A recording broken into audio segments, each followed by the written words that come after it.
अल्हम्दुलिल्लाहि रब्बिल आलमीन वस्सलातु वस्सलामु अला सय्यिदिल मुरसलीन अम्मा बाद फ़अऊज़ु बिल्लाहि मिनश शैतानिर रजीम बिस्मिल्लाहिर रहमानिर रहीम अस्सलातु वस्सलामु अलैका या रसूलल्लाह व अला आलिका व अस्हाबिका या हबीबल्लाह अस्सलातु वस्सलामु अलैका या नबियल्लाह व अला आलिका व अस्हाबिका या नूरल्लाह। दूरेर ओ काछेर देशेर ओ प्रबासेर इस्लामी भाईरा मदनी चैनेलेर दर्शक अम्बिया इकराम अलैहिमुस्सलातुस्सलामेर पवित्र स्त्रीगण এই অনুষ্ঠান নিয়ে আবারও একবার আপনাদের মাঝে উপস্থিত হয়েছি। আসুন ভালো ভালো নিয়ত সহকারে আমরা দেখার প্রস্তুতি গ্রহণ করি। আল কাউলুল বদী নামক কিতাবে এই ঘটনাটি রয়েছে। হযরত আবু বকর শিবলি বাগদাদি রাহমাতুল্লাহ তাআলা আলাইহি বলেন, আমি আমার মরহুম প্রতিবেশীকে স্বপ্নে দেখে জিজ্ঞাসা করলাম, মা ফাআলাল্লাহু বিকা, আল্লাহ পাক আপনার সাথে কীরূপ আচরণ করেছেন। সে বলল, আমি মারাত্মক ভয়াবহতার সম্মুখীন হয়েছিলাম। মুনকার নাকিরের প্রশ্নের উত্তরও আমি দিতে পারছিলাম না। আমি মনে মনে ভাবলাম, আমার উপর কেন এই বিপদ আসলো? আমার মৃত্যু কি ঈমানের উপর হয়নি? এতটুকুতেই আওয়াজ আসলো, দুনিয়ায় জিহ্বাকে অপ্রয়োজনীয়ভাবে ব্যবহার করার কারণে তোমাকে এই শাস্তি দেওয়া হচ্ছে। এবার আযাবের ফেরেশতা আমার দিকে অগ্রসর হলো। এমন সময় আমি এক সুবাসিত সুন্দর আকৃতি, যিনি আমার ও আযাবের মধ্যখানে প্রতিবন্ধক হয়ে গেলেন, তিনি আমাকে মুনকার নাকিরের প্রশ্নের উত্তর মনে করিয়ে দিলেন, আর আমি এমনইভাবে উত্তর দিয়ে দিলাম, যেভাবে শিখালেন সেভাবে উত্তর দিয়ে দিলাম। আলহামদুলিল্লাহ, আযাব আমার থেকে দূরে সরে গেল। আমি সেই বুজুর্গকে আরজ করলাম, আল্লাহ পাক আপনার প্রতি দয়া করুন, আপনি কে? তিনি বললেন, তোমার অধিক হারে দুরূদ শরীফ পড়ার বরকতে আমি সৃষ্টি হয়েছি এবং আমাকে তোমার প্রতিটি বিপদে সাহায্য করার জন্য নিয়োগ করা হয়েছে। সুবহানাল্লাহ।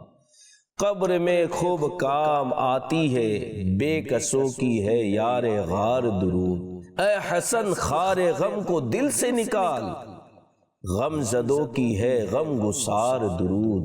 সুবহানাল্লাহ। কবি বলেছেন যে কবরে কাজে লাগে কি? দুরুদে পাক।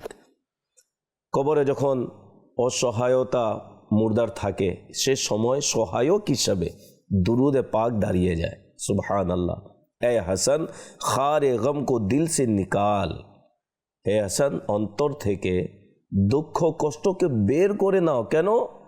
গম জাদো কি হে গম গুসার দুরুদ, যারা দুঃখী রয়েছে, কষ্টে পতিত রয়েছে, তাদের সান্ত্বনা, তাদের প্রশান্তির মাধ্যম হচ্ছে দুরুদে পাক। তো দুঃখ কষ্ট দুনিয়াতে, পার্থিব জীবনে, আখিরাতে, যেখানেই কষ্টে আমরা পতিত হই না কেন, এর থেকে পরিত্রাণ পাওয়ার মাধ্যম হচ্ছে, উত্তম মাধ্যম, সেটি হচ্ছে দুরুদে পাক। মাদানী চ্যানেলের দর্শকবৃন্দ, নিয়ত করি ইনশাআল্লাহুল কারীম আমরা নবী পাক সাল্লাল্লাহু আলাইহি ওয়াসাল্লামের প্রতি দৈনিক অধিক থেকে অধিক দুরুদে পাক পড়ব ইনশাআল্লাহুল কারীম। সাল্লু আলাল হাবিব সাল্লাল্লাহু তাআলা আলা মুহাম্মদ সাল্লাল্লাহু আলাইহি ওয়াসাল্লাম। প্রিয় ইসলামী ভাইরা, মাদানী চ্যানেলের দর্শকবৃন্দ, মক্কার পবিত্র ভূমিতে যখন ইসলামের সূর্যোদয় হলো এবং আল্লাহ পাকের প্রিয় হাবিব সাল্লাল্লাহু আলাইহি ওয়াসাল্লাম তার নবুয়ত ও রিসালাত প্রকাশ করে ইসলামের দাওয়াতের সূচনা করলেন, তখন যে সকল পুত পবিত্র নেককার মনীষীরা প্রিয় নবী রসুল আরবি সাল্লাল্লাহু আলাইহি ওয়াসাল্লামের দাওয়াতে লাব্বাইক বলে প্রথমেই ঈমান গ্রহণ করার সৌভাগ্য অর্জন করেন, তাদের মধ্যে হযরত সৈয়দাতুনা যায়েনব বিনতে খুজাইমা রাদিয়াল্লাহু তাআলা আনহাও ছিলেন এবং তিনি আস-সাবিকুন আল আউয়ালুন এর অন্তর্ভুক্ত হলেন। ইসলামের প্রাথমিক যুগেই যারা ইসলাম গ্রহণ করেছে তন্মধ্যে একজন হচ্ছেন সৈয়দাতুনা যায়েনব বিনতে খুজাইমা রাদিয়াল্লাহু তাআলা আনহা। তিনি তার দানশীলতা ও এতিম মিসকিনদের প্রতি দয়া ও নম্রতা প্রদর্শনের বদলতে জাহিলি যুগে উম্মুল মাসাকিন উপাধিতে প্রসিদ্ধ লাভ করেন। জাহিলিয়াতের যুগে তাকে উপাধি দেওয়া হয়েছিল কি? উম্মুল মাসাকিন, মিসকিনদের মা, এবং ইয়েতিমদের প্রতিও তিনি দয়া প্রদর্শন করতেন। সুবহানাল্লাহ, তিনি জাহিলিয়াতের যুগেই এই উপাধি দ্বারা ভূষিত হলেন। এখানে যে সকল ইসলামী বোনেরা অনুষ্ঠান দেখছেন, আমাদের মাঝে কি রয়েছে? দানশীলতা রয়েছে নাকি কৃপণতা? আমরা এতিমদের সাথে, গরিবদের সাথে, মিসকিনদের সাথে আমাদের ব্যবহার কেমন? তাদের সাথে ব্যবহার কি ঠিক, নাকি তাদের সাথে আমাদের ব্যবহার ঠিক নয়? উম্মুল মুমিনিন সৈয়দাতুনা জাইনাব বিনতে খুজাইমা রাদিয়াল্লাহু তাআলা আনহার মূল যে বৈশিষ্ট্য কিতাবের মধ্যে লেখা রয়েছে, তিনি ছিলেন উম্মুল মাসাকিন। গরিবদের সাথে, মিসকিনদের সাথে, ইয়েতিমদের সাথে সহানুভূতি প্রদর্শন করতেন, হেল্প করতেন, তাদের পাশে দাঁড়াতেন, তাদেরকে সাহায্য করতেন। আমরা যদি আমাদের অবস্থা দেখি, দেখা যায় যে গরিব মিসকিনদের পাশে দাঁড়ানো তো দূরের কথা, তাদের সাথে ভালো ব্যবহারই আমরা করি না। আমাদের ঘরে চাকর চাকরানি রয়েছে, আপনি দেখে নিন আপনার ব্যবহার তাদের সাথে কেমন। তাদের সাথে কঠোরতা কিভাবে আমাদের প্রদর্শন হয়। তাদের বিপদ আপদ শুনলে আমরা তাদের সহযোগিতা বা সাহায্যের হাত বাড়িয়ে দেওয়ার দূরের কথা, তাদের ওই বিষয়টাকে আমরা বলি যে ছুটি নেওয়ার জন্য বাহানা করছে। আমাদের অবস্থা এরকম।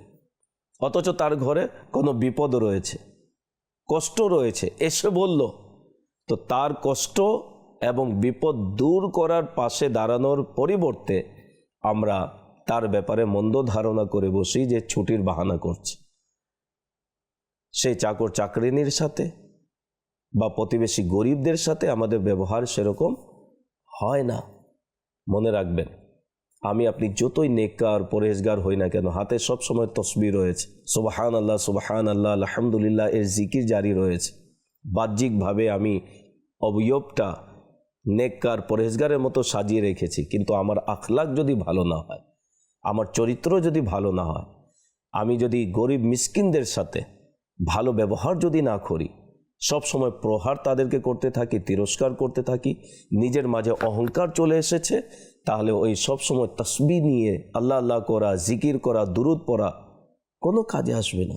কারণ আমি আরেকজনের মন ভেঙে দিচ্ছি, আরেকজনকে আমি রিসপেক্ট দিচ্ছি না, আমার মাঝে অহংকার কাজ করছে। তো এই জন্য ইবাদতের সাথে সাথে বান্দাদের প্রতি, আল্লাহ তাবারাক ওয়া তাআলার সৃষ্টির প্রতি দয়ালু হওয়া অত্যন্ত জরুরি, যা আল্লাহ ওয়ালাদের মাঝে পাওয়া যায়। সুবহানাল্লাহ, আমাদের আম্মা জান সৈয়দাতুনা জাইনাব বিনতে খুজাইমা রাদিয়াল্লাহু তাআলা আনহা জাহিলিয়াতের যুগে এই উপাধি পেয়েছিলেন উম্মুল মাসাকিন। সুবহানাল্লাহ।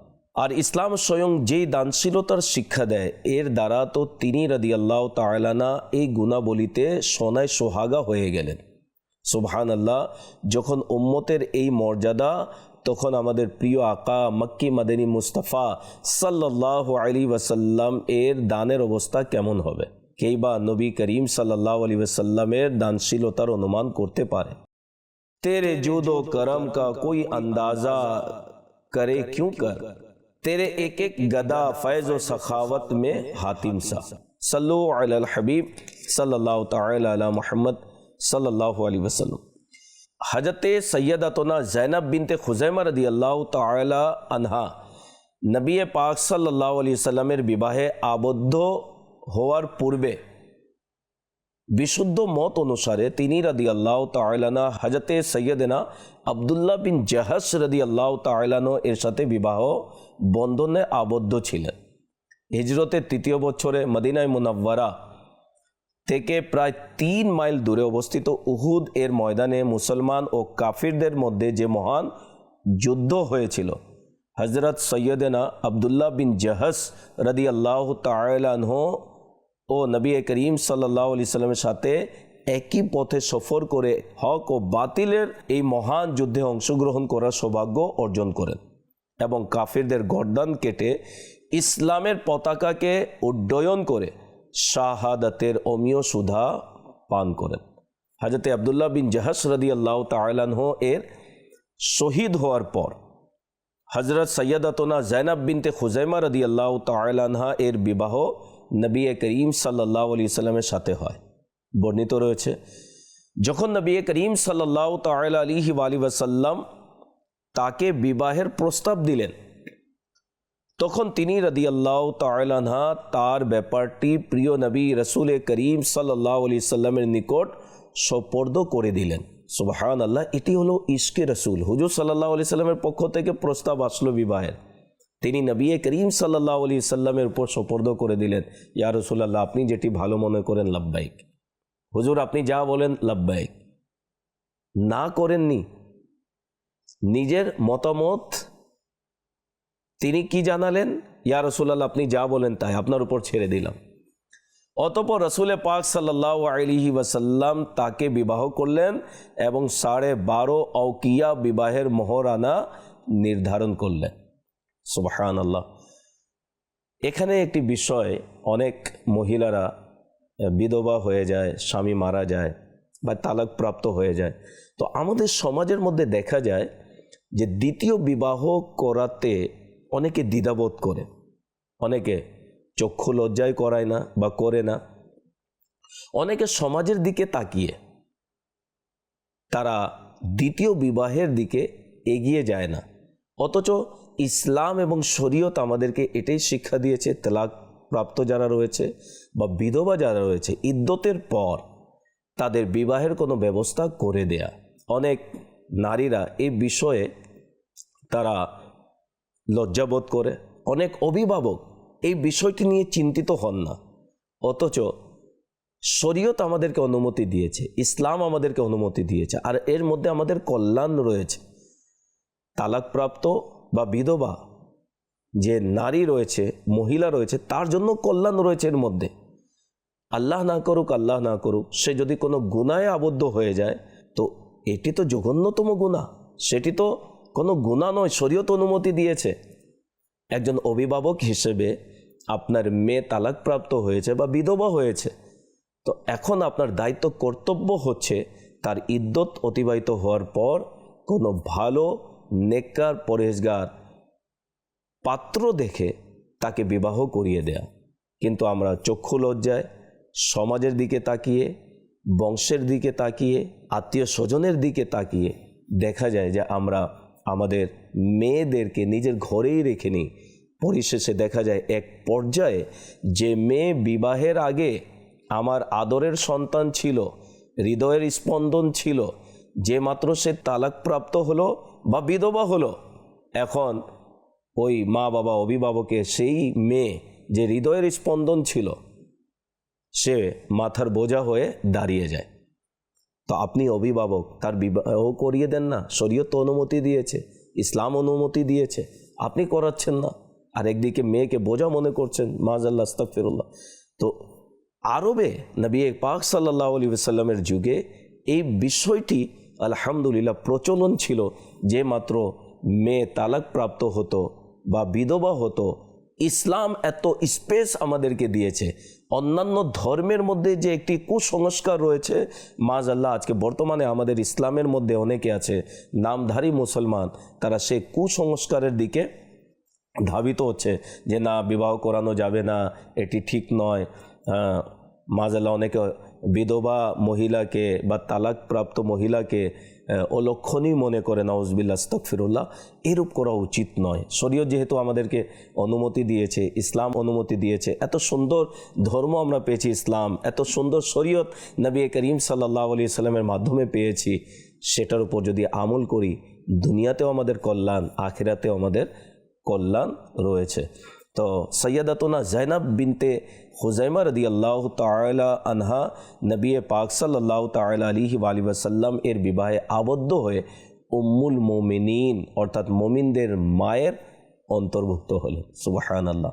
প্রিয় ইসলামী ভাইরা, মাদানী চ্যানেলের দর্শকবৃন্দ, হযরতে সৈয়দাতুনা যায়েনব বিনতে খুজাইমা রাদিয়াল্লাহু তাআলা আনহা খুব অল্প সময় রাসূল পাক সাল্লাল্লাহু আলাইহি ওয়াসাল্লামের সাহচর্যে অতিবাহিত করেন। কারণ রসুল পাক সাল্লাল্লাহু আলাইহি সাল্লাম তাকে বিবাহ করার কয়েক মাস পরেই নবী পাক সাল্লাল্লাহু আলাইহি ওয়াসাল্লাম ইন্তেকাল করেন।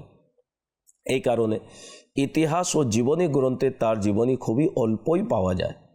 এই অল্প উল্লেখ থাকা সত্ত্বেও তার সম্মান ও মর্যাদার তারকা খুব উঁচুতে দেখা যায়, যার কতিপয় সুন্দর দিক আমরা শুনেছি।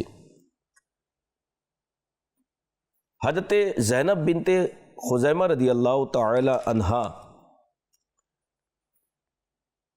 তিনি নবী পাক সাল্লাল্লাহু তাআলা আলাইহি ওয়াসাল্লাম এর সম্মানিতা স্ত্রী উম্মুল মুমিনিন।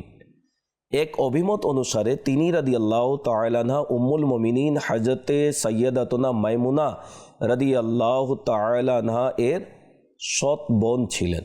এই অভিমত অনুসারে যদি তার বংশের দিকটা লক্ষ্য করা যায় তবে এতেও তার সৌভাগ্যের উপর সৌভাগ্য অর্জন ছিল। কেননা এই দিক দিয়ে তিনি রাদিয়াল্লাহু তাআলা আনহা হিন্দ বিনতে অফ রাদিয়াল্লাহু তাআলা আনহা এর কন্যা, এবং হিন্দ বিনতে অফ হলেন ওই নারী যার ব্যাপারে প্রসিদ্ধ ছিল যে তিনি শ্বশুরালী সম্পর্কের দিক দিয়ে সবচেয়ে সম্মানিত নারী ছিলেন।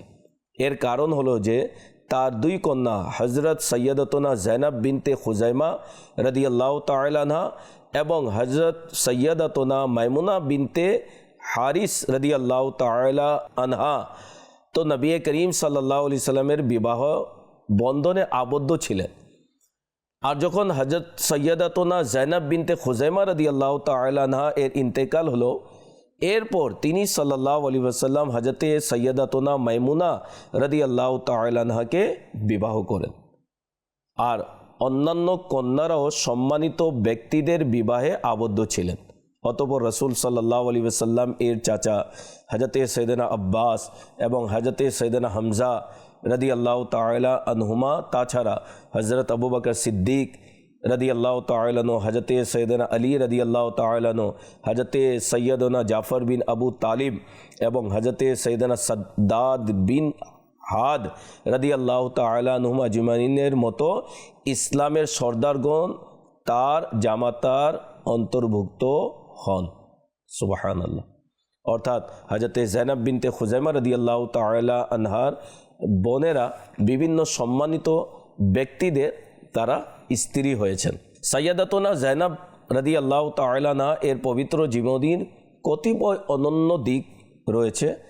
তিনি রাদিয়াল্লাহু তাআলা আনহা রাসূল পাক সাল্লাল্লাহু আলাইহি সাল্লামের পবিত্র স্ত্রী এবং উম্মুল মুমিনিন, সকল মুমিনদের মা।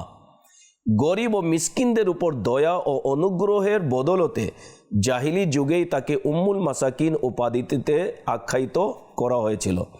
পবিত্র বিবিদের মধ্যে হযরত সাইয়্যিদাতুনা খাদিজাতুল কুবরা রাদিয়াল্লাহু তাআলা আনহা ছাড়া শুধুমাত্র তিনি রাদিয়াল্লাহু তাআলা আনহা নবী করিম সাল্লাল্লাহু আলাইহি সাল্লামের হায়াতে মুবারকায় ইন্তেকাল করেন এবং রাসূল পাক সাল্লাল্লাহু আলাইহি সাল্লাম তাকে দাফন করেন।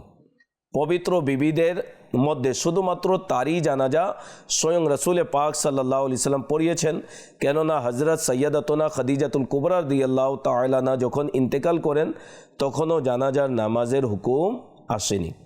তিনি রাদিয়াল্লাহু তাআলা আনহা ওই সকল নারীদের অন্তর্ভুক্ত যারা তাদের প্রাণ রাসূলুল্লাহ সাল্লাল্লাহু আলাইহি সাল্লামের জন্য হেবা করে দিয়েছিলেন, এবং তাদের ব্যাপারে আল্লাহ পাক এই আয়াতে কারিমা অবতীর্ণ করেন, তুরজি মান তাশাউ মিনহুন্না ওয়া তুউই ইলাইকা মান তাশাউ ওয়া মান ইবতাগাইতা মিম্মান আযালতা ফালা জুনাহা আলাইক। কানজুল ঈমানের অনুবাদ: পেছনে সরিয়ে দিন তাদের মধ্যে যাকে চান, এবং নিজের নিকট স্থান দিন যাকে চান, এবং যাকে আপনি দূরে সরিয়ে রেখেছিলেন তাকে আপনি কামনা করলে তাতেও আপনার কোনো গুনাহ নেই।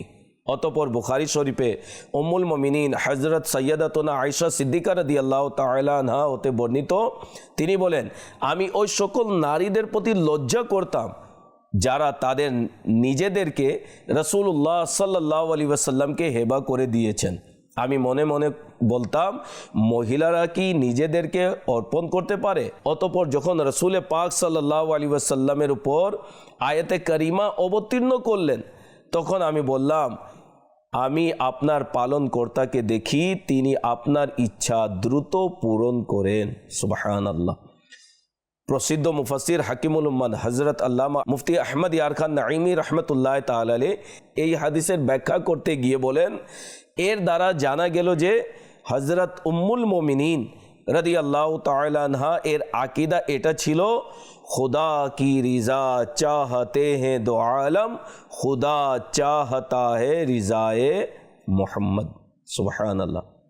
অতএব যদি রসুল পাক সাল্লাল্লাহু আলাইহি ওয়াসাল্লাম আমাদের মতো গুনাহগারদের আল্লাহ পাকের নিকট ক্ষমা করাতে চান, তাহলে অবশ্যই আল্লাহ পাক ক্ষমা করে দিবেন, কারণ তিনি রসুল পাক সাল্লাল্লাহু আলাইহি ওয়াসাল্লামের সন্তুষ্টি চান।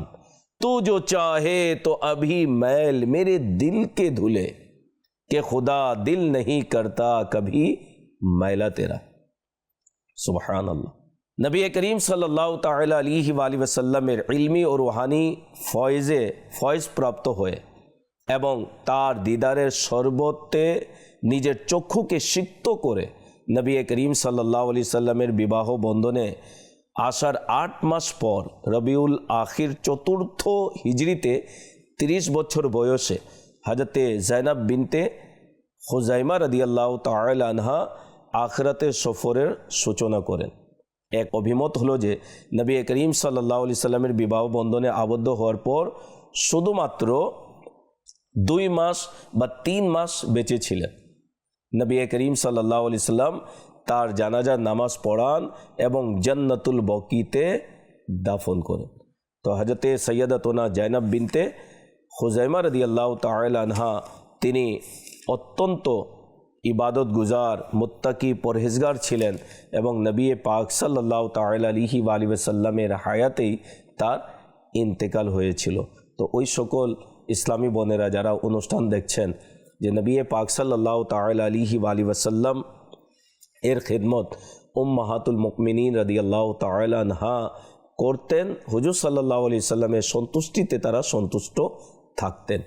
তো আমাদের ইসলামী বোনেরা যারা বিবাহিত, নিজের স্বামীদের সন্তুষ্টি চাওয়া পাওয়া এটি একজন স্ত্রীর আকাঙ্ক্ষা হওয়া উচিত। তার মূল লক্ষ্য স্থল এটাই যে আমার স্বামী যেন আমার প্রতি সন্তুষ্ট থাকে। মনে রাখবেন, স্বামী যদি সন্তুষ্ট, আল্লাহও সন্তুষ্ট। স্বামী যদি নারাজ, আল্লাহও নারাজ। তো স্বামীকে যদি রাজি করে দুনিয়া থেকে বিদায় নেন, ইনশাআল্লাহুল করিম জান্নাতের পথ আসান হবে। আল্লাহ তাবারাক ওয়া তাআলা আমাদেরকে উম্মুল মুমিনিন রাদিয়াল্লাহু তাআলা আনহুন্নাদের অনুসারী হওয়া, তাদের পদাঙ্ক অনুসরণ করার আল্লাহ আমাদেরকে তৌফিক দান করুক। পরবর্তী অনুষ্ঠান দেখার আমন্ত্রণ জানিয়ে বিদায় নিচ্ছি। সাল্লু আলাল হাবিব সাল্লাল্লাহু তাআলা আলা মুহাম্মদ সাল্লাল্লাহু আলাইহি ওয়াসাল্লাম।